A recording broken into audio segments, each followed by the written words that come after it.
ਮਾਈ dear students, ਹੁਣ ਅਸੀਂ ਇੱਕ ਨਵਾਂ ਚੈਪਟਰ ਸ਼ੁਰੂ ਕਰਨ ਲੱਗੇ ਹਾਂ 10th ਕਲਾਸ ਦਾ, ਜਿਸ ਦਾ ਨਾਮ ਹੈ ਲਾਈਟ, ਰਿਫਲੈਕਸ਼ਨ ਐਂਡ ਰਿਫਰੈਕਸ਼ਨ। ਪ੍ਰਕਾਸ਼, ਪਰਾਵਰਤਨ ਅਤੇ ਅਪਵਰਤਨ।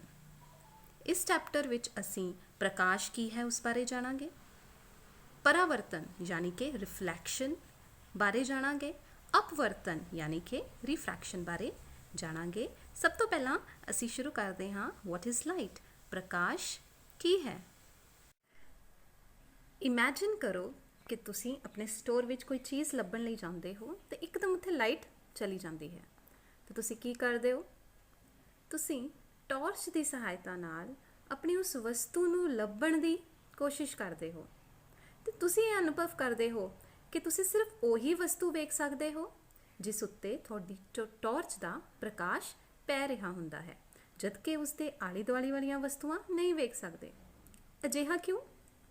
ਜਦੋਂ ਟਾਰਚ ਦਾ ਪ੍ਰਕਾਸ਼ ਉਸ ਵਸਤੂ ਉੱਤੇ ਪੈਂਦਾ ਹੈ ਤਾਂ ਉਹ ਉਸ ਤੋਂ ਪਰਿਵਰਤਿਤ ਹੋ ਕੇ ਤੁਹਾਡੀ ਅੱਖਾਂ ਵਿੱਚ ਪੈਂਦਾ ਹੈ, ਜਿਸ ਕਰਕੇ ਤੁਸੀਂ ਉਹ ਪਰਟੀਕੂਲਰ ਚੀਜ਼ ਵੇਖ ਸਕਦੇ ਹੋ, ਲੇਕਿਨ ਉਸਦੇ ਆਲੇ ਦੁਆਲੇ ਵਾਲੀਆਂ ਵਸਤੂਆਂ ਨਹੀਂ, ਕਿਉਂਕਿ ਉਸ ਉੱਤੇ ਪ੍ਰਕਾਸ਼ ਨਹੀਂ ਪੈ ਰਿਹਾ ਹੁੰਦਾ ਅਤੇ ਉਹ ਪ੍ਰਕਾਸ਼ ਪਰਾਵਰਤਿਤ ਨਹੀਂ ਹੋ ਰਿਹਾ ਹੁੰਦਾ।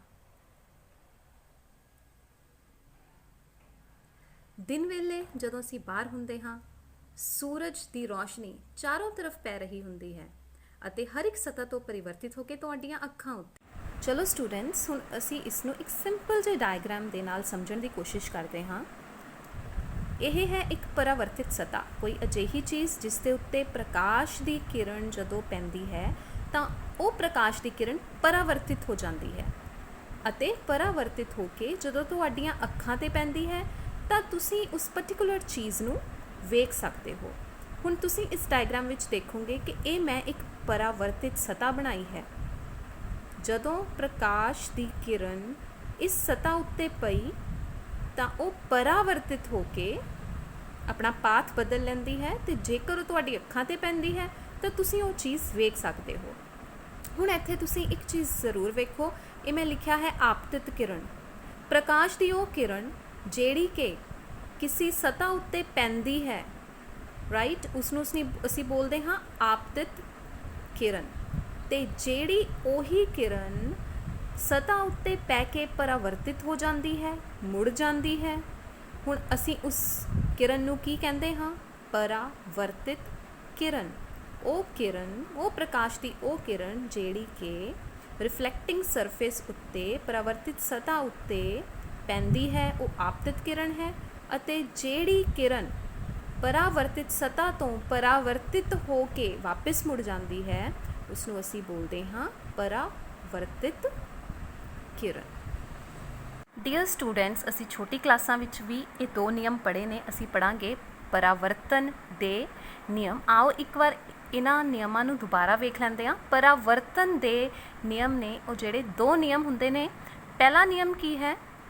ਆਪਤਨ ਕੋਣ ਪਰਾਵਰਤਨ ਕੋਣ ਦੇ ਬਰਾਬਰ ਹੁੰਦਾ ਹੈ। ਆਪਤਨ ਕੋਣ ਪਰਾਵਰਤਨ ਕੋਣ ਦੇ ਬਰਾਬਰ ਹੁੰਦਾ ਹੈ। ਤੇ ਸੈਕਿੰਡ ਸਾਡਾ ਲਾਅ ਨਿਯਮ ਕੀ ਹੈ? ਆਪਤਿਤ ਕਿਰਨ ਦਰਪਣ ਦੇ ਆਪਤਨ ਬਿੰਦੂ ਉੱਤੇ ਲੰਬ ਅਤੇ ਪਰਾਵਰਤਿਤ ਕਿਰਨ ਸਾਰੇ ਹੀ ਇੱਕ ਤਲ ਵਿੱਚ ਹੁੰਦੇ ਹਨ। ਆਪਤਿਤ ਕਿਰਨ ਦਰਪਣ ਦੇ ਆਪਤਨ ਬਿੰਦੂ ਉੱਤੇ ਲੰਬ ਅਤੇ ਪਰਾਵਰਤਿਤ ਕਿਰਨ ਸਾਰੇ ਹੀ ਇੱਕ ਤਲ ਵਿੱਚ ਹੁੰਦੇ ਹਨ। ਇਹ ਦੋਨੋਂ ਨਿਯਮ ਅਸੀਂ ਪੜ੍ਹ ਲਏ। ਆਓ ਹੁਣ ਇਹਨਾਂ ਨਿਯਮਾਂ ਨੂੰ ਵਿਸਥਾਰ ਨਾਲ ਸਮਝੀਏ। ਇਸ ਡਾਇਗਰਾਮ ਵਿੱਚੋਂ ਅਸੀਂ ਪਰਾਵਰਤਨ ਦੇ ਦੋਨੋਂ ਨਿਯਮਾਂ ਬਾਰੇ ਜਾਣਾਂਗੇ। ਹੁਣ ਤੁਹਾਨੂੰ ਆਪਤਿਤ ਕਿਰਨ ਪਤਾ ਚੱਲ ਗਈ ਅਤੇ ਪਰਾਵਰਤਿਤ ਕਿਰਨ ਵੀ ਪਤਾ ਚੱਲ ਗਈ। ਇਹ ਹੈ ਪੁਆਇੰਟ O। ਇਹ ਪੁਆਇੰਟ ਹੈ ਜਿੱਥੇ ਸਾਡੀ ਆਪਤਿਤ ਕਿਰਨ ਪਰਾਵਰਤਿਤ ਸਤਹ ਉੱਤੇ ਪੈਂਦੀ ਹੈ, ਜਿਸ ਬਿੰਦੂ ਉੱਤੇ ਪੈਂਦੀ ਹੈ। ਇਸ ਨੂੰ ਅਸੀਂ ਬੋਲਦੇ ਹਾਂ ਆਪਤਨ ਬਿੰਦੂ। ਇਹ ਹੈ ਸਾਡਾ ਆਪਤਨ ਬਿੰਦੂ। ਜੇ ਅਸੀਂ ਇਸ ਆਪਤਨ ਬਿੰਦੂ ਉੱਤੇ ਲੰਬ ਖਿੱਚ ਲਈਏ, ਅਸੀਂ ਇਸ ਆਪਤਨ ਬਿੰਦੂ ਉੱਤੇ ਇੱਕ ਲੰਬ ਖਿੱਚਦੇ ਹਾਂ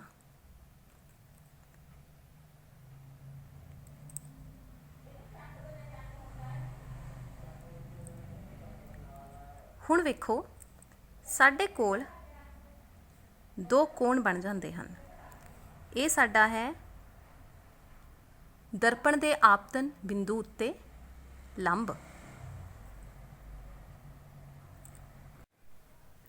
ਹੁਣ ਸਾਡੇ ਕੋਲ ਦੋ ਕੋਣ ਬਣ ਗਏ। ਇਸ ਨੂੰ ਅਸੀਂ ਲਿਖਦੇ ਹਾਂ ਐਂਗਲ I ਤੇ ਇਸ ਨੂੰ ਅਸੀਂ ਲਿਖਦੇ ਹਾਂ ਐਂਗਲ R। ਹੁਣ ਐਂਗਲ I ਅਤੇ ਐਂਗਲ R ਕੀ ਹੈ? ਜਦੋਂ ਆਪਤਤ ਕਿਰਨ ਲੰਬ ਦੇ ਨਾਲ ਮਿਲ ਕੇ ਕੋਣ ਬਣਾਉਂਦੀ ਹੈ ਤਾਂ ਅਸੀਂ ਉਸ ਨੂੰ ਆਪਤਤ ਕੋਣ ਦਾ ਨਾਮ ਦਿੰਦੇ ਹਾਂ। ਜਦ ਕਿ ਪਰਾਵਰਤਿਤ ਕਿਰਨ ਅਤੇ ਲੰਬ ਆਪਸ ਵਿੱਚ ਮਿਲ ਕੇ ਇੱਕ ਕੋਣ ਬਣਾਉਂਦੇ ਹਨ ਤਾਂ ਅਸੀਂ ਉਹਨੂੰ ਪਰਾਵਰਤਿਤ ਕੋਣ ਦਾ ਨਾਮ ਦਿੰਦੇ ਹਨ। ਤਾਂ ਸਾਡਾ ਫਰਸਟ ਲਾਅ ਕੀ ਕਹਿੰਦਾ ਹੈ ਕਿ angle I is always equal to angle R। ਆਪਤਤ ਕੋਣ ਹਮੇਸ਼ਾ ਪਰਾਵਰਤਿਤ ਕੋਣ ਦੇ ਬਰਾਬਰ ਹੁੰਦਾ ਹੈ। ਅਗਰ ਆਪਤਤ ਕੋਣ 60 ਡਿਗਰੀਜ਼ ਹੈ ਤਾਂ ਸਾਡਾ ਪਰਾਵਰਤਿਤ ਕੋਣ ਵੀ 60 ਡਿਗਰੀਜ਼ ਹੀ ਹੋਵੇਗਾ।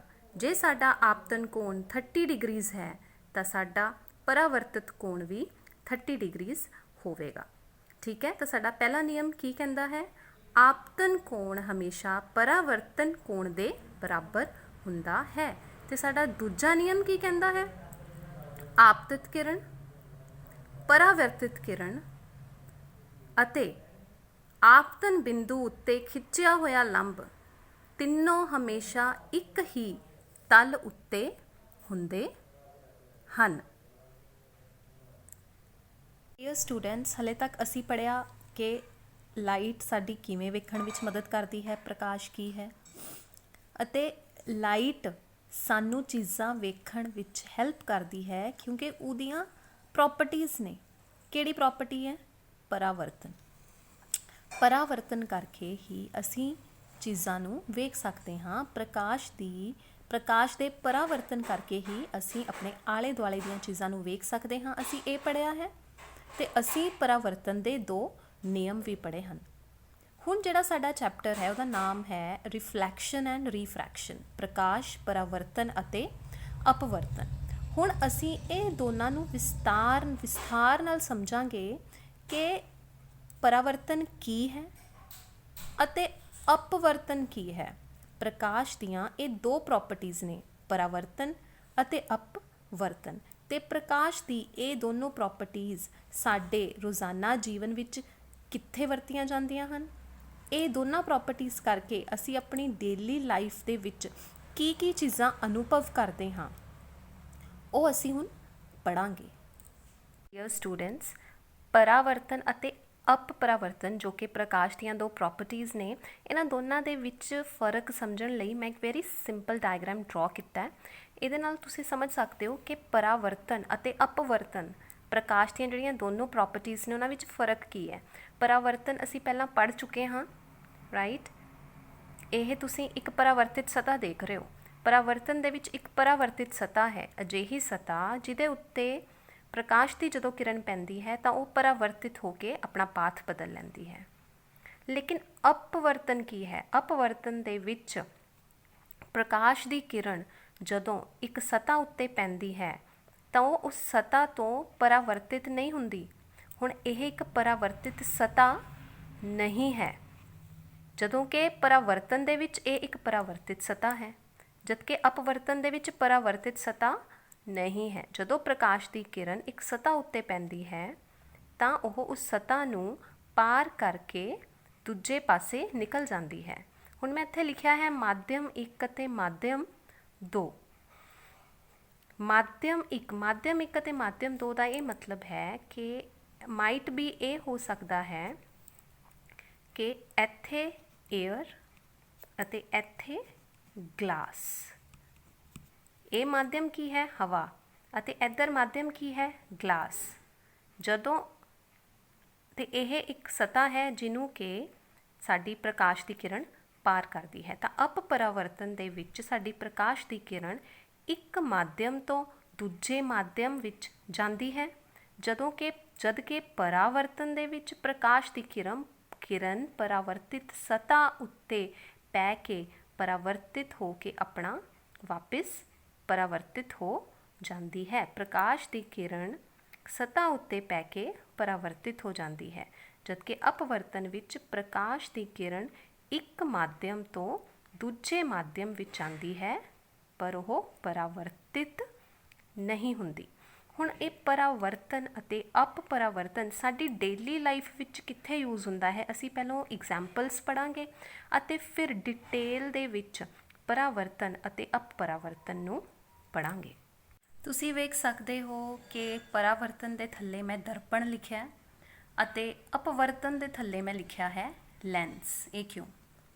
ਅਸੀਂ ਇਸ ਚੈਪਟਰ ਵਿੱਚ ਪਰਾਵਰਤਨ ਨੂੰ ਸਮਝਣ ਲਈ ਦਰਪਣ ਬਾਰੇ ਪੜ੍ਹਾਂਗੇ ਅਤੇ ਅਪਵਰਤਨ ਨੂੰ ਸਮਝਣ ਲਈ ਲੈਂਸ ਬਾਰੇ ਪੜ੍ਹਾਂਗੇ। ਇਹ ਤੁਸੀਂ ਯਾਦ ਰੱਖਣਾ ਹੈ ਕਿ ਪਰਾਵਰਤਨ ਨੂੰ ਪੜ੍ਹਨ ਲਈ ਅਸੀਂ ਦਰਪਣਾਂ ਬਾਰੇ ਪੜ੍ਹਾਂਗੇ ਅਤੇ ਅਪਵਰਤਨ ਨੂੰ ਸਮਝਣ ਲਈ ਅਸੀਂ ਲੈਂਸ ਬਾਰੇ ਪੜ੍ਹਾਂਗੇ।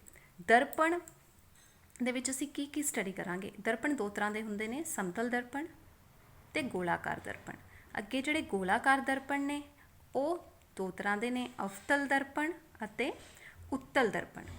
ਅਤੇ ਲੈਂਸ ਜਦੋਂ ਅਸੀਂ ਪੜ੍ਹਾਂਗੇ ਅਪਵਰਤਨ ਨੂੰ ਸਮਝਣ ਲਈ ਤਾਂ ਉਹ ਵੀ ਦੋ ਤਰ੍ਹਾਂ ਦੇ ਲੈਂਸ ਅਸੀਂ ਪੜ੍ਹਾਂਗੇ, ਉੱਤਲ ਲੈਂਸ ਅਤੇ ਅਵਤਲ ਲੈਂਸ। ਤਾਂ ਬੱਚਿਓ ਇਹ ਚੀਜ਼ ਯਾਦ ਰੱਖਣੀ ਹੈ ਕਿ ਪਰਾਵਰਤਨ ਨੂੰ ਸਮਝਣ ਲਈ ਅਸੀਂ ਦਰਪਣਾਂ ਨੂੰ ਪੜ੍ਹਾਂਗੇ ਅਤੇ ਅਪਵਰਤਨ ਨੂੰ ਸਮਝਣ ਲਈ ਅਸੀਂ ਲੈਂਸ ਬਾਰੇ ਪੜ੍ਹਾਂਗੇ। ਅਤੇ ਆਓ ਇਹਨਾਂ ਨੂੰ ਪੜ੍ਹਨ ਤੋਂ ਪਹਿਲਾਂ ਅਸੀਂ ਇਹ ਵੇਖ ਲਈਏ ਕਿ ਸਮਤਲ ਦਰਪਣ, ਉੱਤਲ ਦਰਪਣ, ਅਵਤਲ ਦਰਪਣ ਦਾ ਸਾਡੇ ਰੋਜ਼ਾਨਾ ਜੀਵਨ ਵਿੱਚ ਕੀ ਪ੍ਰਯੋਗ ਹੈ। ਅਤੇ ਉਵੇਂ ਹੀ ਲਾਈਟ ਜਿਹਦੀ ਪ੍ਰੋਪਰਟੀ ਅਪਵਰਤਨ ਹੈ ਉਹਨੂੰ ਪੜ੍ਹਨ ਲਈ ਅਸੀਂ ਲੈਂਸ ਪੜ੍ਹਦੇ ਹਾਂ। ਅਤੇ ਸਾਡੇ ਰੋਜ਼ਾਨਾ ਜੀਵਨ ਵਿੱਚ ਉੱਤਲ ਲੈਂਸ ਅਤੇ ਅਵਤਲ ਲੈਂਸ ਕਿੱਥੇ ਕਿੱਥੇ ਯੂਜ਼ ਹੁੰਦੇ ਹਨ।